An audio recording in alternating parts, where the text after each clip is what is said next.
C Joseph Vijay எனும் நான்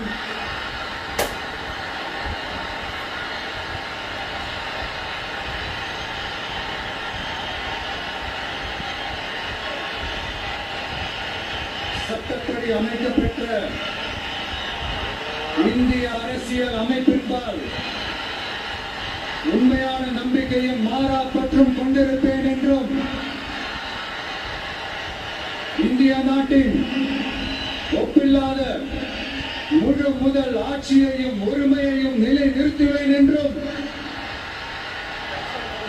தமிழ்நாட்டு அரசின் முதலமைச்சராக கடமைகளை நிறைவேற்றுவேன் என்றும் அரசியல் அமைப்பிற்கும் சட்டத்திற்கும் இணங்க அச்சமும் ஒருதலை சார்பும் இன்றி